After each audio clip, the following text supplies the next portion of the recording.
Well, YouTube, good day. Welcome to another episode of the Albino Rhino Beer Review. This is going to be the very last video filmed in 2013. There's a bunch of them still to go. I think I have 95 to upload still from 2013. I have a bunch of videos from 2013. I also have about 70 bottles of beer in the fridge from 2013. So there's a lot of videos to be recorded still too that are going to be featuring beers from 2013. There's too many. I have a full-time job, I have a wife, I have kids, I have things to... My liver needs to regenerate. There's too many beers for me to drink. Anyway, today's beer is right here. It was given to me by the Diva. Strange Brewsings, Ewart. I call him Ewart, but it's Ewart. I like to call him Ewart. Ewart. Anyway, this is from Altex Brewing. Altex Lexington Brewing Company in Lexington, Kentucky. Actually, the funny thing is, this beer was a beer that was answered to one of the questions of the week recently. This is 8.19% alcohol by volume. 8.19. This is Kentucky Bourbon Barrel Ale.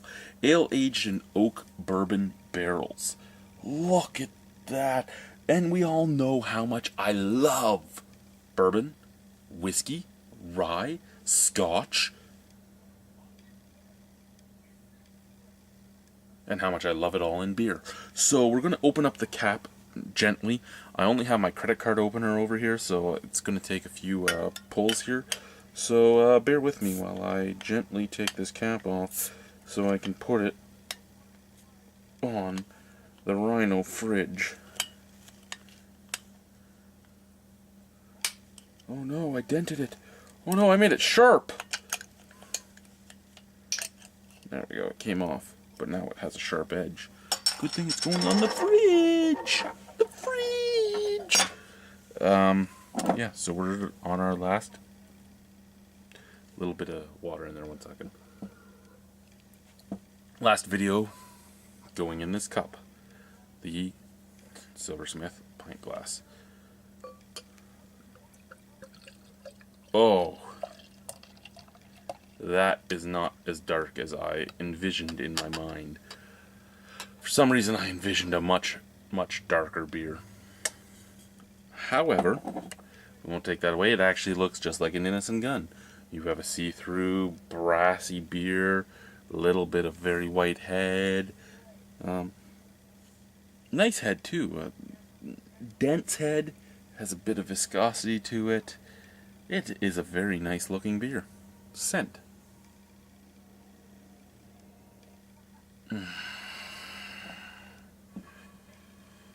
Oh God. Out of the bottle, it is an orgasm in my pants. I think I may have just impregnated my neighbor by sniffing this bottle. Out of the glass, not all that much good. However, it isn't a very good glass for aromatics. It isn't. I mean, you can still smell a lot of the stuff. Just not as intense as the bottle. Oh, God. Out of the glass, it kind of just smells like an ale. Just like an ale. A little bit of vanilla. And that's about it, really. A little bit of vanilla, maybe a touch of caramel.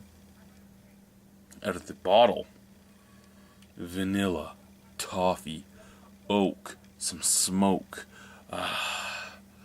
caramel, butterscotch even. A little bit of new leather.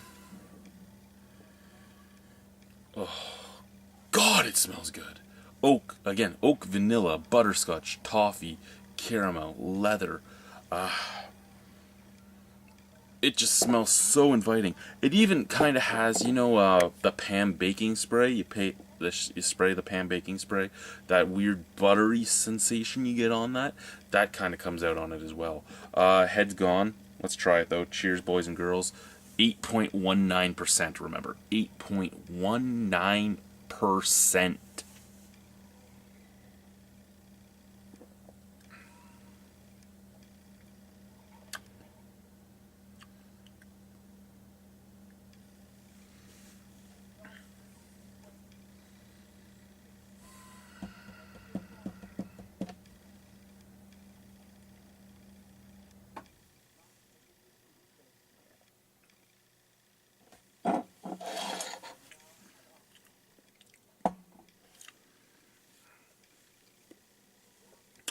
Here's the thing with this beer.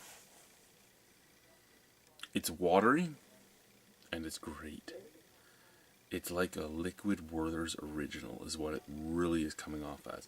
But at the same time, it does remind me a lot of my favorite everyday beer, which I have sitting right here because I'm going to drink it while I do my New Year's Eve video. This right here, Innis & Gunn Original. That's what it reminds me a lot of, in all honesty. But it's just thriving with butterscotch. It is a Liquid Werther's Original. Butterscotch. Lots of butterscotch. Vanilla. Toffee. Caramel. Oak. Tiny touch of hops on the background. Basically, what you smelt is what you're getting. I do need to do one thing. I don't usually do this in a video. We're going to open this up for a second.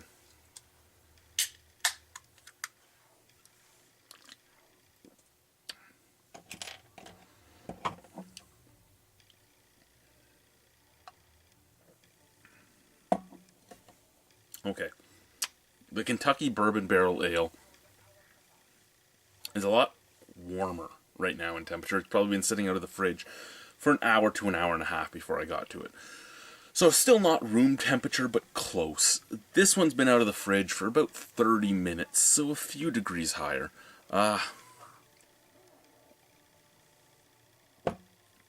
Also, it's canned. A lot more of a rounded flavor out of the Kentucky Bourbon Barrel Ale. You're getting more intense vanilla, more intense oak out of the Innis & Gunn. I never even meant to fucking do a comparison here, but it's a more rounded beer in the Kentucky Bourbon Barrel Ale. Higher ABV, doesn't feel any higher.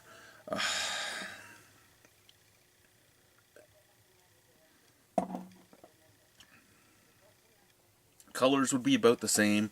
Visual appeal would be about the same. In all honesty, mattering the price point and availability on the Kentucky Bourbon Barrel Ale, this could become more of my every single day beer than the Innis & Gunn Original. This is so close to Innis & Gunn Original, side by side that is. And that's the thing, right? Here's the thing. We usually would do these side by sides blind. Even doing them, knowing which one's which.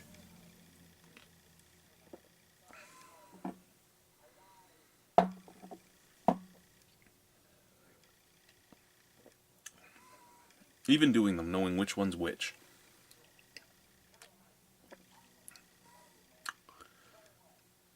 They both would win, depending on the situation. Less carbonation in the Kentucky Bourbon Barrel Ale. Less carbonation in it. More well-rounded flavor. More carbonation. More intense flavor of the vanilla and the oak out of the Innis & Gunn. In all honesty, knowing them both, I would say they're both pretty much on par. Only difference being, what would you rather have? A more well-rounded beer with less carbonation? Or a slightly harsher carbonated beer with a slightly slightly more intense flavor of vanilla and oak? I can't not give this over a 9. And that's sad to me because, in all honesty, I don't think it's the greatest made beer. But that makes me start questioning my favorite beer at the same time. It's so close to my favorite beer, I have to give it close to the exact same name. Exact same mark. I have to give it a 9.25 out of 10. I have to. Because of the fact that it's just so damn close. It really is. It's so close. The differences are there. But even blind, I don't know which one I would pick. Tasting them, knowing and knowing that this is my favorite everyday beer.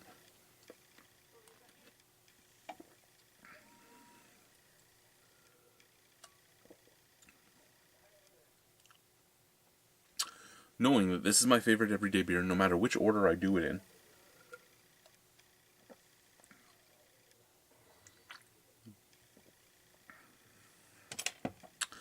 In all honesty, I think this one might get the slight nod for me, because it is more well-rounded. It isn't as intense.